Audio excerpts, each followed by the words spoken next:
অবশেষে বাংলাদেশের সংখ্যালঘুদের উপর আক্রমণের ঘটনার প্রতিবাদে পথে নামল রাজ্য বামফ্রন্ট কমিটি। আগরতলায় প্রতিবাদ বিক্ষোভ মিছিল, পথসভা সংঘটিত। বাংলাদেশের অন্তর্বর্তীকালীন সরকারের কাছে উপযুক্ত ব্যবস্থা গ্রহণের দাবি। বাংলাদেশের প্রধানমন্ত্রী শেখ হাসিনা দেশ ছাড়ার পর সে দেশে বর্তমানে যে অরাজক পরিস্থিতি কায়েম হয়েছে তা রীতিমতো ভয়ঙ্কর। পুড়িয়ে দেওয়া হচ্ছে সংখ্যালঘুদের বাড়িঘর, চলছে নারী ধর্ষণ, হত্যা, একই সাথে মন্দিরে মন্দিরে চলছে হামলা। সংখ্যালঘুদের শারদ উৎসব দুর্গাপূজা বন্ধ করে দেওয়ার হুমকি, দুর্গা প্রতিমা ভাঙচুর, যা নাকি তালিবানি বর্বরতাকেও হার মানায়। যদিও এই সমস্ত ঘটনায় গোটা বিশ্বজুড়ে সমালোচনা ও নিন্দার ঝড় উঠেছে, রাজ্যেও ঠিক তাই।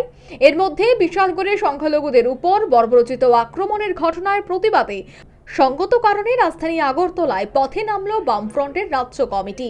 বামফ্রন্টের বিভিন্ন শরিক দলের নেতা কর্মী সমর্থকরা শনিবার রাজধানী আগরতলায় প্রতিবাদ বিক্ষোভ মিছিল এবং পথসভা সংগঠিত করে। সিপিএম এর পশ্চিম ত্রিপুরা জেলা অফিসের সামনে থেকে এই মিছিল শুরু হয়, তা আগরতলার বিভিন্ন পথ পরিক্রমা করে ওরিয়েন্ট চৌমুনিতে গিয়ে শেষ হয়। সেখানে সংগঠিত হয় প্রতিবাদী পথসভা। পথসভায় অন্যান্যদের পাশাপাশি রাজ্যের প্রাক্তন মুখ্যমন্ত্রী, সিপিএম এর পলিট ব্যুরো সদস্য মানিক সরকার বক্তব্য রাখেন। নিজ ভাষণে মানিক সরকার বাংলাদেশের শান্তিপ্রিয় জনসাধারণকে আক্রান্ত বিপদগ্রস্ত সংখ্যালঘুদের পাশে দাঁড়ানোর আহ্বান জানিয়েছেন। একই সাথে সেখানকার বর্তমান যে অন্তর্বর্তী সরকার রয়েছে এর প্রধান উপদেষ্টাকে প্রকান্তরে কার্যকরী ভূমিকা গ্রহণের তিনি আহ্বান জানান। ছাত্র আন্দোলনের নেতৃত্বের সাথে মিলিতভাবে সেই বাংলাদেশের জনগণই যে পরিস্থিতির মধ্যে পরিবর্তন হয়েছে, কাজে সেই জনগণের উপর পুরো আস্থা রেখে আমরা আবেদন করছি, আপনারাই পারবেন, আপনারা এগিয়ে আসুন। কিন্তু এই সাথে সরকার নির্বাক থাকবেন, নিশ্চুপ থাকবেন, শুধু গণতন্ত্রের পক্ষে ঘোষণা দেবেন, বক্তৃতা করবেন, রাষ্ট্রপুঞ্জে গিয়ে বর্তমান সরকারের যিনি প্রধান সেখানে বক্তৃতা করবেন, কিন্তু দেশের অভ্যন্তরে সংখ্যালঘুদের বিরুদ্ধে যে আক্রমণটা চলছে সেটার বিরুদ্ধে যদি কার্যকরী প্রশাসনিক দিক থেকে রাষ্ট্রের তরফ থেকে উদ্যোগ গ্রহণ না করেন তাহলে এই বক্তব্যগুলির অর্থকে এগুলি নিরর্থক হয়ে যাবে।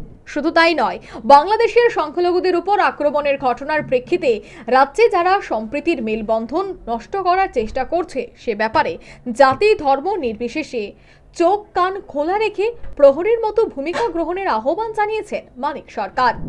সম্প্রীতির যে মেলবন্ধন তাকে যারা নষ্ট করবার, ধ্বংস করার চেষ্টা করছে, সংকীর্ণ রাজনৈতিক বোধ উদ্দেশ্য নিয়ে তাদের সম্পর্ক কিন্তু আমাদের রাজ্যের সমস্ত অংশের জনগণকে ধর্ম বর্ণ সম্প্রদায় নির্বিশেষে চোখ কান খোলা রেখে প্রহরীর মতো ভূমিকা নিতে হবে বাংলাদেশের জন্য। বাংলাদেশ সরকারকে বলছি, আর এখানে যদি আমরা উদাসীন থাকি তাহলে কিন্তু আমাদের দায়িত্ব আমরা সঠিকভাবে পালন করতে পারবো না।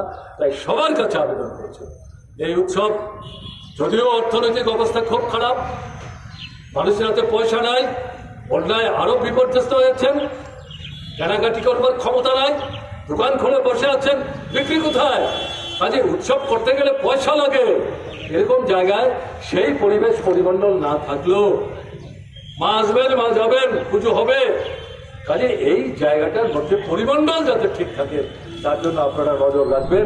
সর্বোপরি বাংলাদেশের সংখ্যালঘুদের উপর আক্রমণ, হত্যা, নারী ধর্ষণ, মন্দির, দুর্গা প্রতিমা ভাঙচুর, দুর্গাপূজা বন্ধের হুঁশিয়ারির মতো বর্বরোচিত ঘটনায় গোটা বিশ্বজুড়ে সমালোচনা ও নিন্দার ঝড় উঠেছে।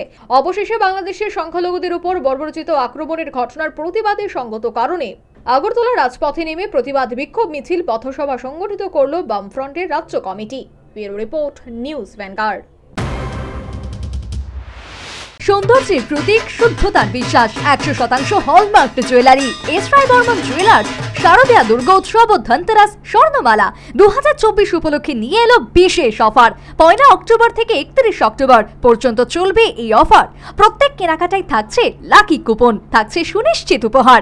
ডেইলি লাকি ড্রতে থাকছে স্বর্ণ মুদ্রা, মেগা লাকি ড্রতে থাকছে প্রথম পুরস্কার স্কুটি, দ্বিতীয় পুরস্কার ওয়াশিং মেশিন, তৃতীয় পুরস্কার ফ্রিজ, চতুর্থ পুরস্কার ইন্ডাকশন, পঞ্চম পুরস্কার মিক্সার গ্রাইন্ডার, তাছাড়া রয়েছে সোনার গহনার মজুরিতে 25% ডিসকাউন্ট, হীরের গহনার মজুরিতে 50% ডিসকাউন্ট, আসল গ্রহরত্নের উপর 15% ডিসকাউন্ট থাকছে। পুরনো সোনার গহনার বদলে নতুন হলমার্কযুক্ত গহনা নিয়ে যাওয়ার সুযোগ। আমাদের ঠিকানা পুরাতন মিউনিসিপ্যালিটি রোড, তুলসীবতী বালিকা বিদ্যালয়ের দক্ষিণে, আগরতলা, পশ্চিম ত্রিপুরা।